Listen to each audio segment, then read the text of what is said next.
Everyone, welcome to my channel లియాన్స్ world. ఈ weekend నేను ఫిక్స్ అయ్యానండి పెసరట్టు ఉప్మా చేయాలి అని.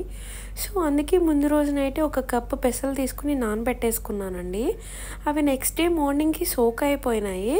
ఆ సోక్ అయిపోయినాయి ఒక 3-4 టైమ్స్ ఇట్లా వాష్ చేసుకుని ఒక మిక్సీ జార్లో నానబెట్టిన పెసలు వేసేసుకుని ఒక 4 గ్రీన్ చిల్లీ తీసుకున్నానండి. అవి కూడా వేసేసి చిన్న అల్లం ముక్క కట్ చేసి వేసుకున్నానండి. నెక్స్ట్ కొద్దిగా సాల్ట్, కొద్దిగా వాటరు, జీలకర్ర అన్నీ వేసేసి మిక్సీ చేసుకున్నానండి. వాటర్ కొద్దిగా పోసుకోండి, ఎక్కువ పోస్తే మరీ జార్ అయిపోతుంది, మళ్ళీ అట్టు రాదు.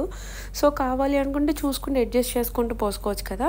సో అట్లా మిక్సీ చేసుకున్నాక ఒక గిన్నెలోకి షిఫ్ట్ చేసుకున్నానండి. నేను ఎప్పుడు బియ్యం అందులో చేసి మిక్సీ ఆడను.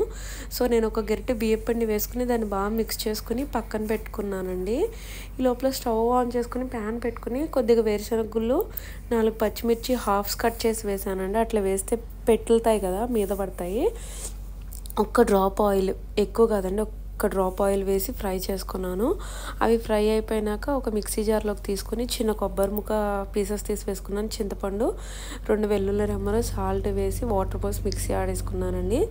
దానికి పోపు కోసం కొద్దిగా ఆయిల్ పెట్టుకుని ప్యాన్ పెట్టుకుని ఆయిల్ వేసి మినపప్పు, జీలకర్ర, ఆవాలు వేసేసి అవి కొద్దిగా ఫ్రై అయినాక కరివేపాకు వేసేసి ఆ చట్నీలో వేసి పోపు చట్నీ కూడా రెడీ చేసుకున్నానండి. నెక్స్ట్ ప్యాన్ పెట్టుకుని కొద్దిగా ఆయిల్ వేసుకుని ఉప్మా చేయడానికి పోపు, పచ్చనిపప్పు, మినపప్పు, జీలకర్ర, ఆవాలు వేసి అవి కొద్దిగా ఫ్రై అయినాక కొద్దిగా అల్లం ముక్క వేసానండి. అవి కూడా వేగినాక 4 చిల్లీస్ వేసి నేను ఒక టీ గ్లాస్ చేద్దాం అనుకున్నానండి. సో అందుకే 4 గ్లాసెస్ ఆఫ్ వాటర్ పోసాను. మీరు కావాలి అనుకుంటే 5 గ్లాసెస్ కూడా పోసుకుంటే ఇంకా లూజ్గా ఉంటుంది.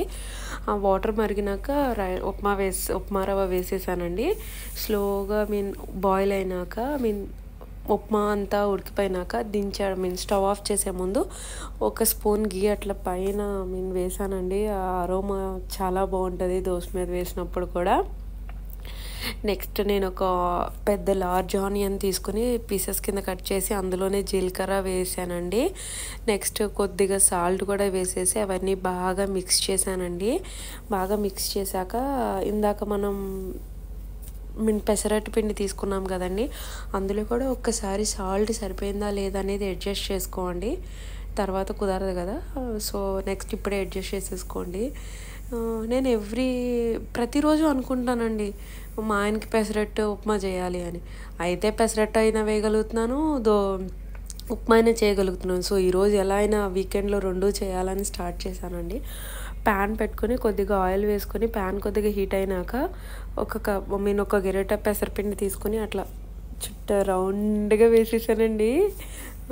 ఎంతమందికి నాలా రౌండ్గా వేయడం వచ్చు అంటే కొద్దిగా మందమైందిలేండి, బట్ టేస్ట్ బాగుంది. పెసరట్టు వేసేసినాక కొద్దిగా ఆనియన్స్ వేసేసుకుని ఇందాక ఉప్మా చేసాం కదండి, వేడి ఉప్మా, దాని మీద మొత్తం అంతా అలా స్ప్రెడ్ చేసుకొని చుట్టూ ఆయిల్ వేసి సిమ్లో పెట్టి కాల్చానండి. వెనకాల తిప్పడం కుదరదు కదా. సో రోస్ట్ అయినాక 1 సైడ్ ఫోల్డ్ చేసేసి ప్లేట్లో పెట్టుకొని ఇందాక మనం చేసుకున్న చట్నీతో సర్వ్ చేసుకోవడమేనండి. టేస్ట్ మాత్రం చాలా బాగుంది. ఒక్కసారి నేను చెప్పినట్టు ట్రై చేసి చూడండి. వీక్ డేస్లోనే చెప్పనులే, వీకెండ్స్లోనే ట్రై చేసి చూడండి. Thank you for watching.